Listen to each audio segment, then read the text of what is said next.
आज हम जो मूवी एक्सप्लेन करेंगे उसका नाम है द परसूट ऑफ हैप्पीनेस, जिसका मतलब होता है खुशियों की तलाश में। ये मूवी अमेरिका के एक मल्टी मिलियनर इंसान क्रिस गार्नर की रियल लाइफ स्टोरी पर बेस्ड है। अगर आपको लगता है आपकी लाइफ बहुत डिफिकल्ट है और चीजें आपके हिसाब से नहीं हो रही हैं, तो आपको ये मूवी जरूर देखनी चाहिए। मूवी की स्टार्टिंग में क्रिस नेम के एक सेल्समैन को अपने बेटे के साथ दिखाया जाता है जो एक कंपनी में जॉब करता है। वो कंपनी एक इलेक्ट्रॉनिक डिवाइस बनाती है जो हॉस्पिटल्स में यूज होता है। उस डिवाइस का नाम है बोन डेंसिटी टेस्टर, एक ऐसी मशीन जो बोन्स को चेक करती है और वो काफी कॉस्टली भी होती है।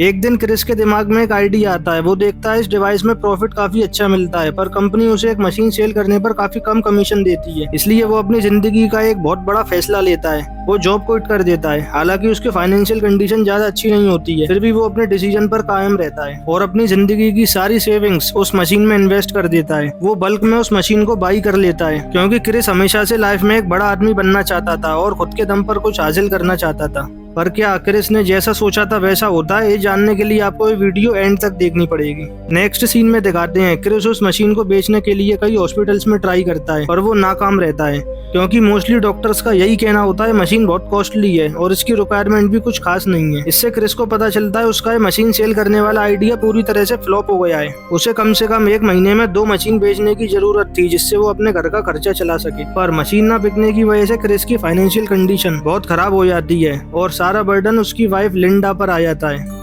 नेक्स्ट सीन में लिंडा को दिखाया जाता है जो क्रिस से पूछती है क्या उसने सारे टैक्सेस और बिल पे कर दिए। इस पर क्रिस उसे जवाब देता है उसे अभी थोड़ा वक्त और चाहिए पैसे का इंतजाम करने के लिए, और इस बात पर दोनों में आर्गुमेंट होने लगता है। लिंडा जॉब पे जाने से पहले क्रिस को वार्न करके आती है कि वो जल्दी से जल्दी सारे टैक्सेस पे कर दे, नहीं तो हम सब सड़क पे आ जाएंगे।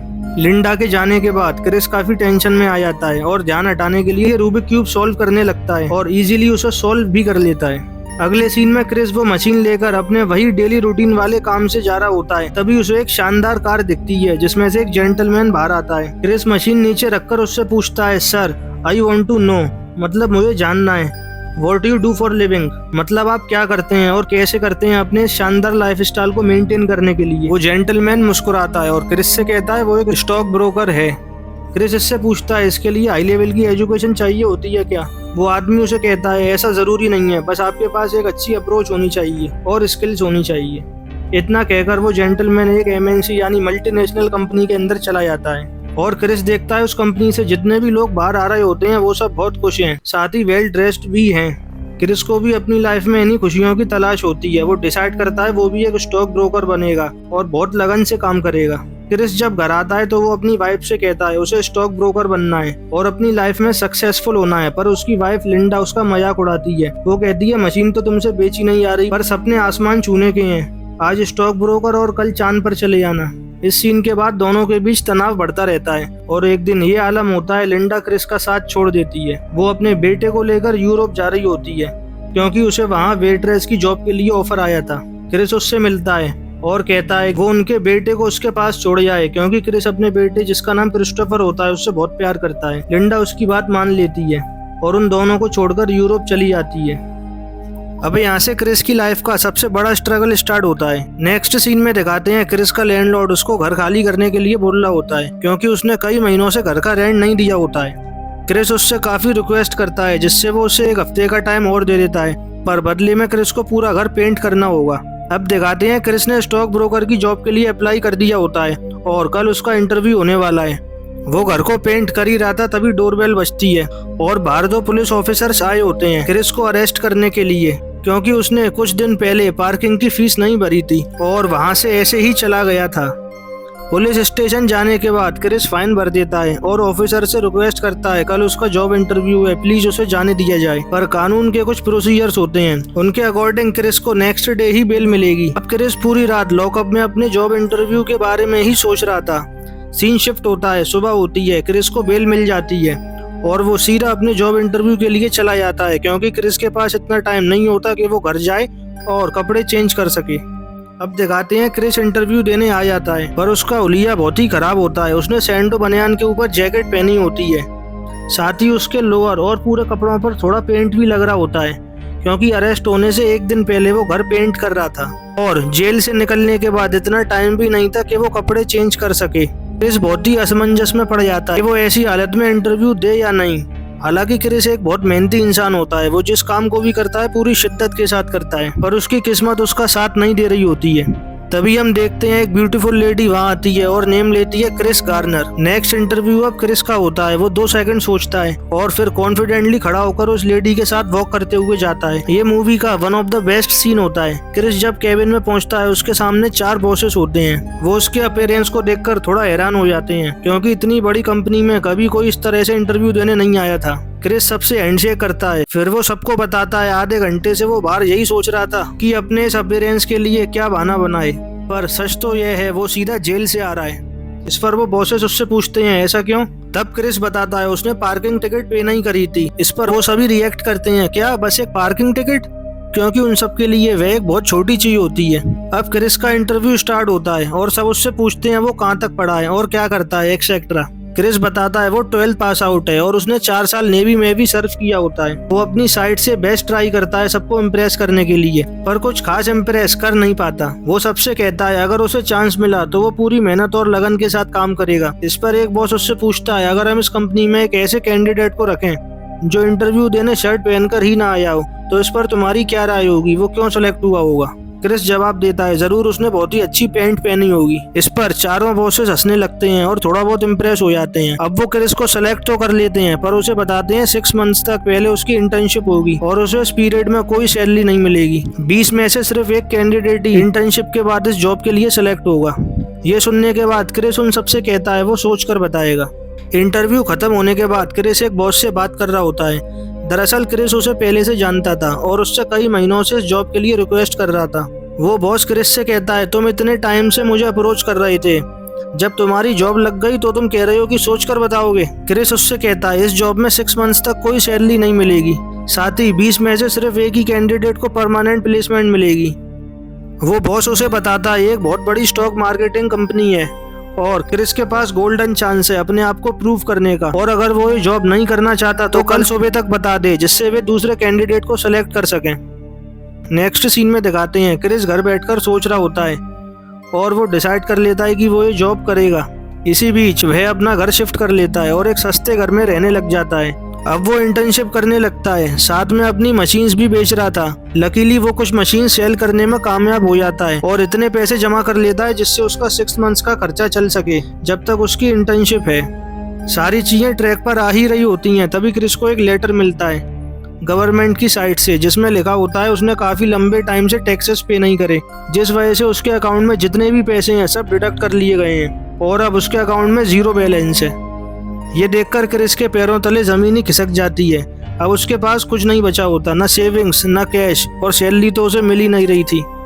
अब दिखाते हैं कुछ दिन बाद जब क्रिस अपने बेटे के साथ घर लौटता है तो वो देखता है उसका सारा सामान घर के गेट के बाहर रखा हुआ है, क्योंकि उसने कई महीनों से यहाँ भी रेंट नहीं पे करा था। अब क्रिस सड़क पर आ जाता है। वो अपने सामान के साथ उसके एक फ्रेंड के घर के बाहर खड़ा हो जाता है। दरअसल क्रिस ने कुछ टाइम पहले अपने इस फ्रेंड को कुछ पैसे उधार दिए थे। वो अपने पैसे वापस मांगता है, पर वो आदमी क्रिस से झूठ बोल देता है उसने पैसे पहले ही दे दिए थे, और अंदर जाकर गेट लॉक कर लेता है।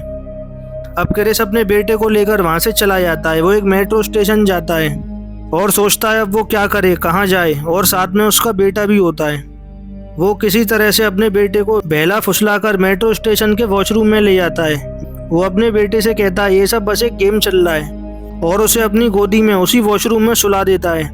जब उसका बेटा सो जाता है क्रिस अपनी इस हालत पर रोने लगता है। ये क्रिस की लाइफ का बहुत हार्ड टाइम होता है। नेक्स्ट डे सुबह होते ही क्रिस अपने बेटे को स्कूल छोड़कर काम पर चला जाता है। शाम को वो जल्दी घर आता है और अनाथ आश्रम ढूंढना शुरू कर देता है, पर उसका ये सफर भी आसान नहीं होता। वो एक अनाथ आश्रम जाता है, पर वहाँ सिर्फ वुमेन्स एंड बच्चे अलाउड होते हैं, इसलिए उससे मना कर दिया जाता है। इसके बाद वो एक चर्च जाता है, वहाँ सब लोग अलाउड होते हैं, पर वहाँ रश बहुत होती है। क्रिस को जैसे तैसे वहाँ उस दिन के लिए शेल्टर मिल जाता है, पर उसे वहाँ रोज टाइम से आना होगा।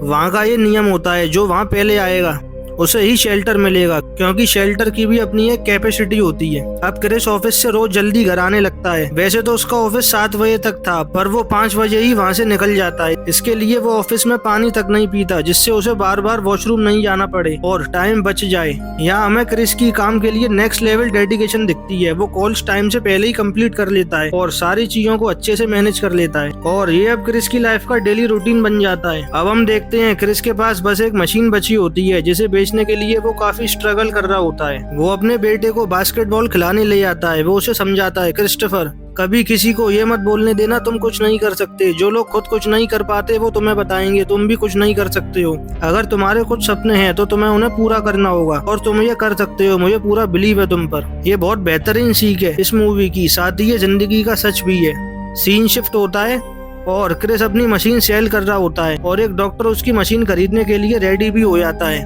पर जब क्रिस मशीन ऑन करता है तब पता चलता है मशीन में कुछ खराबी है। इसके बाद वो डॉक्टर कहता है कोई बात नहीं, जब वो मशीन ठीक हो जाएगी तब हम खरीद लेंगे। इसके बाद हम देखते हैं जब क्रिस वापस अपने शेल्टर होम में आता है, वो सबसे पहले उस मशीन को चेक करता है और तब उसे पता चलता है उसका एक पार्ट खराब है। अब क्रिस परेशान हो जाता है क्योंकि उसके पास इतने पैसे नहीं होते कि वो उस पार्ट को खरीद सके। तब क्रिस अपना खून बेचकर उस पार्ट को खरीदता है। हालांकि इस बात की कोई गारंटी नहीं होती ये पार्ट डालने के बाद मशीन बिल्कुल सही हो जाएगी या नहीं, पर क्रिस ये रिस्क ले लेता है और किसी तरह से मशीन बिल्कुल ठीक भी हो जाती है। क्रिस नेक्स्ट डे वही हॉस्पिटल में जाता है जहाँ पहले उसकी मशीन ऑन ना होने की वजह से नहीं बिक पाई थी।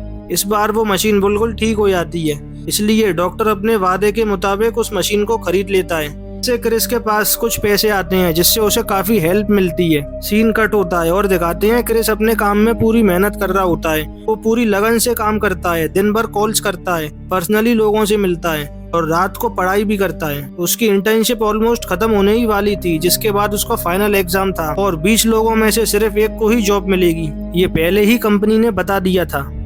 साथ ही क्रिस सिर्फ 12 पास था, जबकि वहाँ और लोग उससे ज्यादा एजुकेटेड थे, तो ये क्रिस के लिए डिसएडवांटेज था।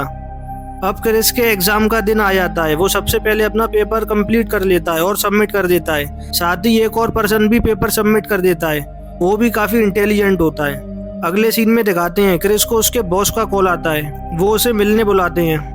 उसके senior boss mister Frohm notice करते हैं क्रिस ने न्यू शर्ट पहनी है। वो उसे कॉन्ग्रेचुलेट करते हैं। इस पर क्रिस बताता है आज इंटर्नशिप का लास्ट डे है, इसलिए वो ही शर्ट पहनकर आया है। मिस्टर फॉरम उससे कहते हैं वो कल भी यही शर्ट पहनकर आए क्योंकि वो सेलेक्ट हो गया है और उसे परमानेंट प्लेसमेंट मिल गई है इस मल्टीनेशनल कंपनी में। मिस्टर फॉरम उससे पूछते हैं क्या वो इस कंपनी के साथ काम करना चाहेगा।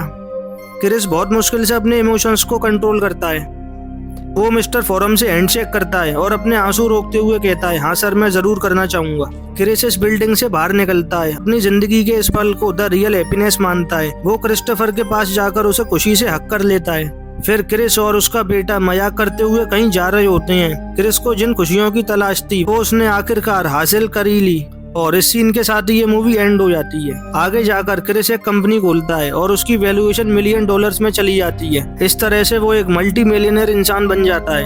अगर आपको हमारी एक्सप्लेनेशन पसंद आई हो तो प्लीज हमें सब्सक्राइब करें, जिससे हम आगे भी ऐसी कमाल की वीडियोस बनाते रहें।